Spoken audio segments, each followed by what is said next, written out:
bienvenue dans le point de l'actualité sur RTI 1.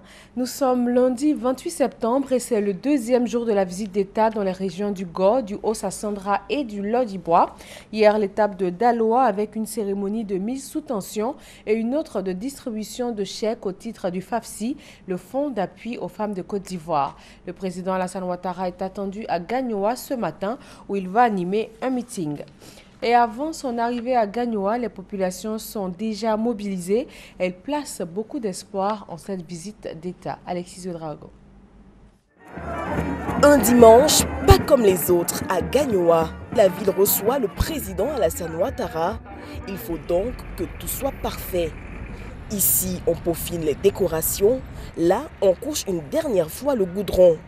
De bonne heure ce matin, le président de la commission communication, Maurice Kakogikawe, a lancé une caravane dans la cité. Objectif, mobiliser les populations. Nous faisons la sensibilisation pour mettre l'ambiance dans la ville avant l'arrivée du président. Quand il y a un événement de cette envergure, il faut souvent quelques informations. Et à travers notre caravane, nous allons inviter tout le monde à se rendre au stade Biaka Boda. Des populations qui ne manquent pas de saluer cette visite d'État dans la région. Tout le monde est mobilisé, il n'y aura pas de travail. Le président va savoir que tout Gagnoa est avec lui.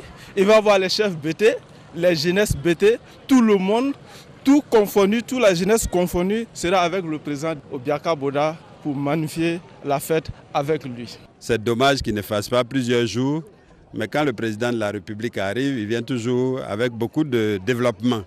Et aujourd'hui, nous estimons que c'est l'heure pour Gagnoa de profiter du développement parce que nous participons considérablement à l'accroissement des richesses du pays. Nous espérons que, faisant partie des derniers départements qu'il visite, il va racler le fond de la marmite et qu'il va nous donner tout ça pour le bonheur des populations de Gagnoa.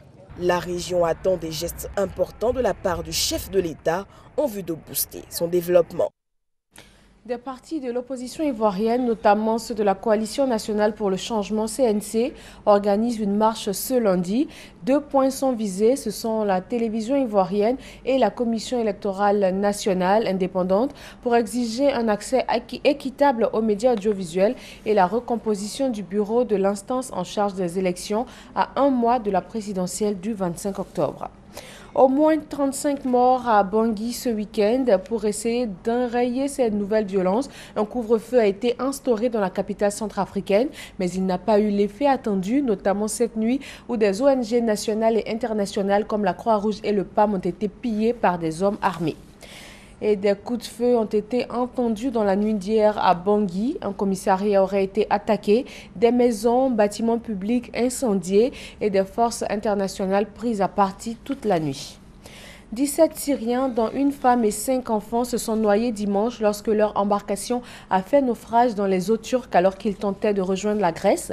Ils ne seront pas parvenus à s'extraire de la cabine de leur embarcation où ils étaient bloqués. Les 20 autres migrants qui se trouvaient dans la partie supérieure de l'embarcation ont pu rejoindre la côte à la nage équipés de gilets de sauvetage. L'opposition congolaise a manifesté hier dimanche à Brazzaville. Les leaders et leurs militants ont demandé au pouvoir de renoncer à son projet de convoquer un référendum constitutionnel qui devrait permettre au chef de l'État de se présenter en 2016. Ces manifestations interviennent après l'annonce mardi dernier par le chef de l'État de l'organisation d'un référendum sur une révision de la Constitution, ce que l'opposition congolaise qualifie de coup d'État constitutionnel. Et c'est aujourd'hui la journée mondiale de lutte contre la rage. Chaque année, ce sont environ 60 000 personnes qui meurent de la rage, une grande majorité étant des enfants mordus par des chiens contaminés. La rage étant encore présente dans une centaine de pays. Or, la vaccination d'au moins 70% des chiens pourrait interrompre le cycle de transmission chez les chiens et vers l'homme. Et voilà pour ce Flash Info. Merci de l'avoir suivi. Tout à l'heure, un plateau spécial pour cette visite d'État. Il sera animé par David Mobio et ses consultants. À tout à l'heure sur RTI 1.